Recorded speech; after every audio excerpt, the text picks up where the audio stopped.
Guys अपने कोले 13.1 ਦਾ fourth part है। ਇਹਦੇ ਵਿੱਚ ਆਪਾਂ ਕੀ ਦੱਸਣਾ ਹੈਗਾ ਵੀ ਇਹਨਾਂ ਦੋਨਾਂ ਦੇ ਵਿੱਚੋਂ ਕਿਹੜਾ ਗ੍ਰੇਟਰ ਆ, ਬਸ ਉਹੀ ਦੱਸਣਾ ਹੈਗਾ।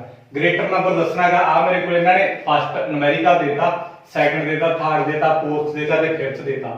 ਇਹਨਾਂ ਵਿੱਚੋਂ ਆਪਾਂ ਕੀ ਦੱਸਣਾ ਵੀ ਇਹਨਾਂ ਦੋਨਾਂ ਦੇ ਵਿੱਚੋਂ ਕਿਹੜਾ ਗ੍ਰੇਟਰ ਹੈਗਾ। ਦੱਸੋ ਮੈਂ ਕਿਸ ਤਰੀਕੇ ਨਾਲ ਦੱਸੂ ਕਿਹੜਾ ਗ੍ਰੇਟਰ ਹੈ। ਇਹਦੇ ਵਿੱਚ 4 ਦੀ ਪਾਵਰ 3, ਇਹਦਾ ਮਤਲਬ ਮੈਂ 4 ਨੂੰ ਕਿੰਨੇ ਵਾਰੀ ਲਿਖ ਲੂੰਗਾ, 3 ਵਾਰੀ ਲਿਖ ਲੂੰਗਾ। 4 ਦੀ ਪਾਵਰ 3, 4 ਨੂੰ ਮੈਂ 3 ਵਾਰੀ ਲਿਖ ਲਿਆ। इस तो बाद मेरे को की आएगा 3 दी पावर 4 आ।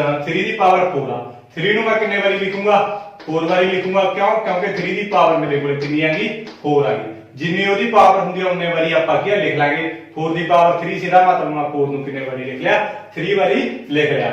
ਜਦੋਂ ਮੈਂ 4 ਨੂੰ 4 ਨਾਲ ਮਲਟੀਪਲਾਈ ਕੀਤਾ ਤਾਂ 16 ਨੂੰ ਮੈਂ 4 ਨਾਲ ਮਲਟੀਪਲਾਈ ਕੀਤਾ ਤਾਂ ਮੇਰੇ ਕੋਲ 64 ਆ ਗਿਆ। इस तो बाद 3 ਨੂੰ ਮੈਂ 3 ਨਾਲ ਮਲਟੀਪਲਾਈ ਕੀਤਾ 9 ਨੂੰ 3 ਨਾਲ ਮਲਟੀਪਲਾਈ ਕੀਤਾ 27 ਨੂੰ ਮੈਂ 3 ਨਾਲ ਮਲਟੀਪਲਾਈ ਕੀਤਾ ਤਾਂ 81 ਆ ਗਿਆ। ਹੁਣ ਮੈਨੂੰ ਦੱਸੋ ਤੁਸੀਂ 81 ਗ੍ਰੇਟਰ ਹੈ ਜਾਂ 64? ਤੁਸੀਂ ਕਹੋਗੇ ਸਰ 81 ਮੇਰੇ ਕੋਲੇ ਗ੍ਰੇਟਰ ਆ। ਜੇ 81 ਗ੍ਰੇਟਰ ਆ ਇਹਦਾ ਮਤਲਬ ਮੇਰੇ ਕੋਲੇ ਕੀ ਆ 3 ਦੀ ਪਾਵਰ 4 ਮੇਰੇ ਕੋਲੇ ਗ੍ਰੇਟਰ ਆ ਕੀ ਤੋਂ 4 ਦੀ ਪਾਵਰ 3 ਤੋਂ। ਆ ਜਿਹੜਾ 81 ਹੈਗਾ ਉਹ 3 ਦੀ ਪਾਵਰ 4 ਕੀਤੀ ਹੈ ਫਿਰ ਹੀ 81 ਆਏਗਾ ਨਾ। ਜਿਹੜੀ 4 ਦੀ ਪਾਵਰ 3 ਕੀਤੀ ਹੈ ਤਾਂ ਹੀ 64 ਆਇਆ। ਤਾਂ ਕਰਕੇ ਮੇਰੇ ਕੋਲ ਗਿਆ ਜਦੋਂ 81 ਮੇਰੇ ਕੋਲ 64 ਤੋਂ ਵੱਡਾ ਹੈਗਾ ਇਹਦਾ ਮਤਲਬ 3 ਦੀ ਪਾਵਰ 4 ਵੀ ਮੇਰੇ ਕੋਲ ਕੀ ਤੋਂ ਵੱਡੀ ਹੋਊਗੀ, 4 ਦੀ ਪਾਵਰ 3 ਤੋਂ ਵੱਡਾ ਹੋਊਗਾ। ਇਹੀ ਮੈਂ ਕਿਹਦੇ ਵਿੱਚ ਦੱਸਣਾ ਸੀਗਾ। ਮੈਂ ਕੀ ਕਹੂੰਗਾ 3 ਦੀ power 4 is greater than 4 the power 3। ਇਹੀ ਮੇਰੇ ਕੋਲ ਕੀ ਹੈਗਾ ਆਨਸਰ ਆਉਂਦਾ। ਇਸ ਤਰੀਕੇ ਨਾਲ ਮੈਨੂੰ ਕੀ ਹੈਗਾ ਸੋਲਵ ਕਰ ਸਕਦਾ ਹਾਂ। ਆਈ ਹੋਪ ਤੁਹਾਨੂੰ ਸਮਝ ਲੱਗ ਗਈ ਹੋ। ਇਸ ਤੋਂ ਬਾਅਦ ਨੈਕਸਟ ਨੂਮੈਰੀਕਲ ਸੁਣ ਕੇ ਕਲੈਰੀਫਾਈ ਹੋ ਜਾਊਗਾ। ਜਿਹਨੂੰ ਨਹੀਂ ਸਮਝ ਲੱਗੀ ਨੈਕਸਟ ਨੂਮੈਰੀਕਲ ਚ ਪਤਾ ਲੱਗ ਜਾਊਗਾ। ਤਾਂ ਮੇਰੇ ਕੋਲ 5 ਦੀ ਪਾਵਰ 3 ਆ। 5 ਨੂੰ ਮੈਂ ਕਿੰਨੇ ਵਾਰੀ ਲਿਖੂੰਗਾ, 3 ਵਾਰੀ ਲਿਖੂੰਗਾ। 5 into 5 ਆ ਮੇਰੇ ਕੋਲ 3 ਦੀ ਪਾਵਰ ਕਿੰਨੀ ਆ 5 ਆ। ਮੈਂ 3 ਨੂੰ ਕਿੰਨੇ ਵਾਰੀ ਲਿਖੂੰਗਾ 5 ਵਾਰ 3 into 3 ਯਾਨੀ ਕਿ ਮੈਂ 5 ਦੀ ਪਾਵਰ 3 ਸੀ 5 ਨੂੰ ਕਿੰਨੇ ਵਾਰੀ ਲਿਖਿਆ 3 ਵਾਰੀ 1 2 3 3 ਦੀ ਪਾਵਰ 5 ਆ ਤਾਂ ਮੈਂ 3 ਨੂੰ ਕਿੰਨੇ ਵਾਰੀ ਲਿਖਿਆ 5 ਵਾਰ 1 2 3 4 5। ਤਾਂ ਮੈਂ ਇਸ ਤੋਂ ਬਾਅਦ ਮੈਂ 5 ਨੂੰ 5 ਨਾਲ ਮਲਟੀਪਲਾਈ ਕੀਤਾ 25 ਨੂੰ ਜਦੋਂ 5 ਨਾਲ ਮਲਟੀਪਲਾਈ ਕੀਤਾ ਤਾਂ 125 ਆ ਗਿਆ।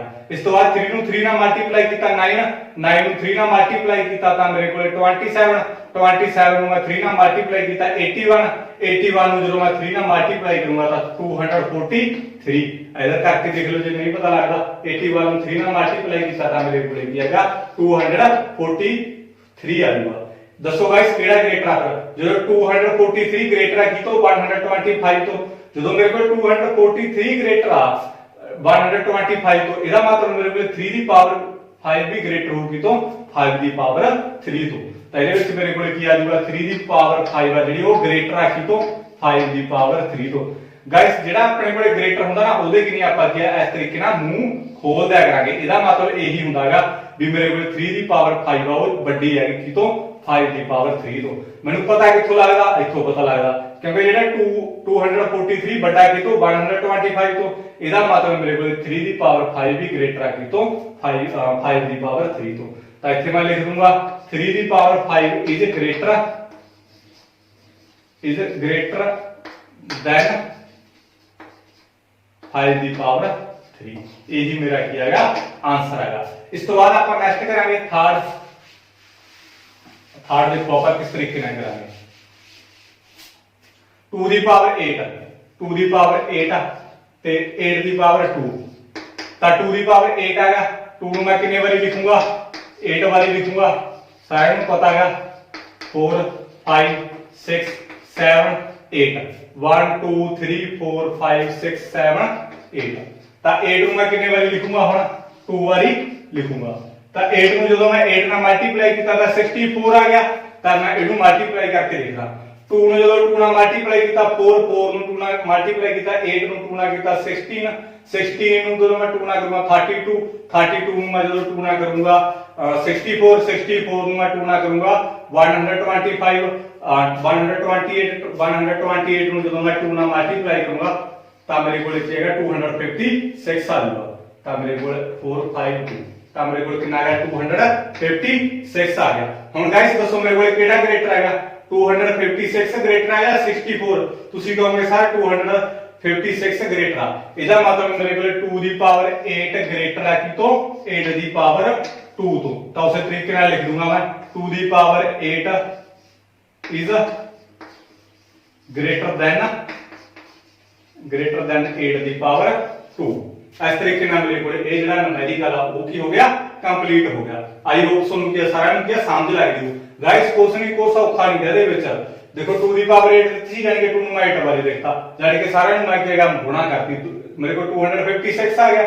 ਤਾਂ 8 ਦੀ ਪਾਵਰ 2 ਦਿੱਤੀ ਸੀ, 8 ਨੂੰ ਮੈਂ 2 ਵਾਰੀ ਲਿਖਤਾ, ਯਾਨੀ ਕਿ 8 into 8, 8 ਨੂੰ 8 ਨਾਲ ਮਲਟੀਪਲਾਈ ਕੀਤਾ 64 ਆ ਗਿਆ। ਮੈਨੂੰ ਪਤਾ ਲੱਗ ਗਿਆ 256 ਕੀ ਹੈਗਾ, ਗ੍ਰੇਟਰ ਹੈ ਕਿਤੋਂ 64 ਤੋਂ। ਤਾਂ ਇਹਦਾ ਮਤਲਬ 2 ਦੀ ਪਾਵਰ 8 ਵੀ ਗ੍ਰੇਟਰ ਹੋਊਗਾ ਕਿਤੋਂ 8 ਦੀ ਪਾਵਰ 2 ਤੋਂ। ਉਹੀ ਮੈਂ ਲਿਖਤਾ। ਇਸ ਤੋਂ ਬਾਅਦ ਆਪਾਂ ਆ ਫੋਰਥ ਸਮ ਮੈਂ ਤੁਹਾਨੂੰ ਬਾਅਦ ਵਿੱਚ ਸਮਝਾਉਂਗਾ। ਪਹਿਲਾਂ ਆਪਾਂ ਕੀ ਕਰ ਦਿਆਂਗੇ, ਆ ਕਰਦੇ ਹਾਂ। ਤਾਂ 2 ਦੀ ਪਾਵਰ 10 ਕਰਦਾ ਆ ਕਰਦੇ ਆਪਾਂ ਪਹਿਲਾਂ ਫਿਫਥ। 2 ਦੀ ਪਾਵਰ ਮੇਰੇ ਕੋਲ 10 ਤੇ 10 ਦੀ ਪਾਵਰ ਮੇਰੇ ਕੋਲ ਕਿੰਨਾ ਹੈਗਾ 2। 2 ਨੂੰ ਮੈਂ ਕਿੰਨੇ ਵਾਰੀ ਲਿਖੂੰਗਾ, 10 ਵਾਰੀ ਲਿਖੂੰਗਾ। 2 ਦੀ ਪਾਵਰ 10 ਦਾ ਮਤਲਬ 2 ਨੂੰ ਮੈਂ ਕਿੰਨੇ ਵਾਰੀ ਲਿਖੂੰਗਾ, 10 ਵਾਰੀ ਲਿਖੂੰਗਾ। 1 2 3 4 5 6 7 8 9 10। ਤਾਂ 10 ਦੀ ਪਾਵਰ 2 ਆ ਤਾਂ 10 ਨੂੰ ਮੈਂ ਕਿੰਨੇ ਵਾਰੀ ਲਿਖੂੰਗਾ, 2 ਵਾਰੀ ਲਿਖੂੰਗਾ। 10 ਨੂੰ ਜਦੋਂ 10 ਨਾਲ ਮਲਟੀਪਲਾਈ ਕੀਤਾ ਤਾਂ ਮੇਰੇ ਕੋਲ 100 ਆ ਗਿਆ। ਤਾਂ ਇਹਨੂੰ ਮੈਂ ਇਹਦੇ ਨਾਲ ਮਲਟੀਪਲਾਈ ਕਰਕੇ ਲਿਖੂੰਗਾ 4 8। ਤਾਂ 8 ਨੂੰ ਮੈਂ ਇਹਦੇ ਨਾਲ ਕੀਤਾ 16 32 64 128। ਤਾਂ ਮੇਰੇ ਕੋਲੇ 128 256 256 ਨੂੰ ਮੈਂ 256 ਨੂੰ ਮੈਂ 2 ਨਾਲ ਕਰੂੰਗਾ, ਮੇਰੇ ਕੋਲ 12 1 10 11 1 5। ਠੀਕ ਆ। ਇਸ ਤੋਂ ਬਾਅਦ ਇਹਨੂੰ ਮੈਂ 2 ਨਾਲ ਫਿਰ ਮਲਟੀਪਲਾਈ ਕਰ ਦੂੰਗਾ, ਮੇਰੇ ਕੋਲੇ ਕੀ ਆ 1024 ਆ ਗਿਆ, 1024 ਆ ਗਿਆ। ਹੁਣ ਗਾਇਸ ਦੱਸੋ ਤੁਸੀਂ ਸਾਰੇ ਜਣੇ ਮੇਰੇ ਕੋਲ ਕਿਹੜਾ ਗ੍ਰੇਟਰ ਆਗਾ। ਮੇਰੇ ਕੋਲੇ 1024 ਗ੍ਰੇਟਰ ਆ ਜਾਂ ਮੇਰੇ ਕੋਲੇ 100 ਗ੍ਰੇਟਰ ਆ। ਤਾਂ ਤੁਸੀਂ ਕਹੋਗੇ ਸਰ 1024 ਕੀ ਆ ਗ੍ਰੇਟਰ ਹੈ ਕਿਤੋਂ 100 ਤੋਂ। ਤਾਂ ਇਹਦਾ ਮਤਲਬ ਮੇਰੇ ਕੋਲੇ ਕੀ ਆ 2 ਦੀ ਪਾਵਰ 10 ਮੇਰੇ ਕੋਲੇ ਗ੍ਰੇਟਰ ਹੋ ਕਿਤੋਂ 10 ਦੀ ਪਾਵਰ 2 ਤੋਂ। ਉਸੇ ਤਰੀਕੇ ਨਾਲ ਮੈਂ ਲਿਖ ਦੂੰਗਾ 2 ਦੀ power 10 is greater then 10 the power 2। ਇਹੀ ਮੇਰਾ ਕੀ ਆ ਗਿਆ ਆਨਸਰ ਆ ਗਿਆ। ਆਈ ਹੋਪ ਤੁਹਾਨੂੰ ਸਾਰਿਆਂ ਨੂੰ ਕੀ ਹੈਗਾ ਸਮਝ ਲੱਗ ਗਈ ਹੋਊਗੀ। ਇਸ ਤੋਂ ਬਾਅਦ ਆਪਾਂ ਨੈਕਸਟ ਕਰਾਂਗੇ ਇਸ ਆ ਦੇਖੋ ਗਾਇਸ, ਇਹਦੇ ਵਿੱਚ ਮੈਂ ਨਾ ਡਾਇਰੈਕਟ ਹੀ ਦੱਸ ਦੂੰਗਾ ਤੁਹਾਨੂੰ। ਤੇ 100 ਦੀ ਪਾਵਰ ਹੈ 2, ਜਾਨੀ ਕਿ 1 2 ਸੌਰੀ ਇੱਥੇ ਮੈਂ ਦੱਸਣਾ ਠੀਕ ਹੈ। ਜਾਨੀ ਕਿ 100 ਦੀ ਪਾਵਰ 2 ਤਾਂ 100 ਨੂੰ ਮੈਂ ਕਿੰਨੇ ਵਾਰੀ ਲਿਖੂੰਗਾ 2 ਵਾਰੀ। 1 ਮਾਰ ਕੇ ਕਿੰਨੀਆਂ ਜ਼ੀਰੋ ਆ ਜਾਣਗੀਆਂ 4 ਜ਼ੀਰੋ ਆ ਜਾਣਗੀਆਂ। ਹੁਣ ਇਹਦੇ ਵਿੱਚ ਮੇਰੇ ਕੋਲ 2 ਦੀ ਪਾਵਰ 100 ਆ, ਜਾਨੀ ਕਿ ਮੈਂ 2 ਨੂੰ 100 ਵਾਰੀ ਲਿਖਣਾ ਹੈਗਾ। 2 ਨੂੰ 100 ਵਾਰੀ ਲਿਖਦੇ ਤਾਂ ਮੈਂ ਇੱਥੇ ਆ ਜਾਊਗਾ। ਤਾਂ ਇੱਥੇ ਮੈਨੂੰ ਉਹੀ ਪਤਾ ਲੱਗ ਜੂਗਾ ਜਦੋਂ ਮੈਂ ਸਾਰਿਆਂ ਨੂੰ ਮਲਟੀਪਲਾਈ ਕਰਕੇ ਲਿਖੂੰਗਾ ਨਾ 2 ਦੀ ਪਾਵਰ 100 ਤੱਕ, ਤਾਂ ਮੈਨੂੰ ਵੈਸੇ ਹੀ ਪਤਾ ਲੱਗ ਜੂਗਾ ਵੀ 2 ਦੀ ਪਾਵਰ ਮੇਰੇ ਕੋਲੇ 100 ਗ੍ਰੇਟਰ ਆ ਗਈ 100 ਦੀ ਪਾਵਰ 2 ਨਾਲੋਂ। ਠੀਕ ਹੈ, ਇਹ ਤੁਸੀਂ ਆਪ ਕਰਕੇ ਦੇਖ ਲਓ। ਜੇ ਕਿਸੇ ਨੇ ਮਲਟੀਪਲਾਈ ਕਰਕੇ ਲਿਖਣੇ ਆ 2 ਨੂੰ ਕਿੰਨੇ ਵਾਰੀ ਲਿਖਾਂਗੇ ਆਪਾਂ 100 ਵਾਰੀ ਲਿਖਾਂਗੇ। ਸਾਰਿਆਂ ਨੂੰ ਮਲਟੀਪਲਾਈ ਕਰ ਦਿਓ ਤਾਂ ਤੁਹਾਡੇ ਕੋਲ 2 ਦੀ ਪਾਵਰ 100 ਹੀ ਗ੍ਰੇਟਰ ਆਊਗੀ ਕਿਤੋਂ 100 ਦੀ ਪਾਵਰ 2 ਨੂੰ। ਮੈਂ ਤੁਹਾਨੂੰ ਦੱਸਦਾ ਹੁਣ ਬੱਚੇ ਗਲਤੀ ਕਰਦੇ ਆ, ਪਤਾ ਗਲਤੀ ਕਰਦੇ ਆ ਉਹ ਕੀ ਕਰਦੇ ਆ 100 ਨੂੰ 2 ਨਾਲ ਮਲਟੀਪਲਾਈ ਕਰ ਦਿੰਦੇ ਆ 200 ਆ 2 ਨੂੰ 100 ਦਾ ਕਰ ਦਿੰਦੇ ਆ 200 ਇਸ ਤਰੀਕੇ ਨਾਲ ਕਰ ਦਿੰਦੇ ਆ। ਉਹ ਤੁਹਾਡਾ ਕੀ ਸਮਝਿਆ ਗਲਤ ਹੋ ਜਾਂਦਾ ਹੈਗਾ। ਕਈ ਕਰਦੇ ਆ 2 ਨੂੰ 10 ਨਾਲ ਮਲਟੀਪਲਾਈ ਕਰਦੇ ਆ 20, 10 ਨੂੰ 2 ਨਾਲ ਮਲਟੀਪਲਾਈ ਕਰ ਦੇਣਗੇ 20, ਗਲਤ ਹੋ ਜਾਂਦਾ ਤੁਹਾਡਾ। ਠੀਕ ਆ, ਜਾਨੀ ਕਿ ਇਹਦੀ ਪਾਵਰ ਹੈ 2 ਦੀ ਪਾਵਰ 10 ਆ, ਜਾਨੀ ਕਿ 2 ਨੂੰ 10 ਵਾਰੀ ਲਿਖਣਾ। 10 ਦੀ ਪਾਵਰ 2 ਇਹਦਾ ਮਤਲਬ 10 ਨੂੰ 2 ਵਾਰੀ ਲਿਖਣਾ ਹੈ। ਉਸ ਤੋਂ ਬਾਅਦ ਆਪਾਂ ਅੱਗੇ ਨਿਊਮੈਰੀਕਲ ਸੋਲਵ ਕਰਨਾ ਹੈ। ਦੇਖੋ ਇਹ 13.1 ਦਾ ਜਿਹੜਾ 4th ਪਾਰਟ ਸੀ ਉਹ ਵੀ ਕਿਹਾ ਕੰਪਲੀਟ ਹੋ ਗਿਆ। ਇਸ ਤੋਂ ਬਾਅਦ ਆਪਾਂ ਅੱਗੇ 5th ਪਾਰਟ ਇਹਦਾ ਕਰਾਂਗੇ।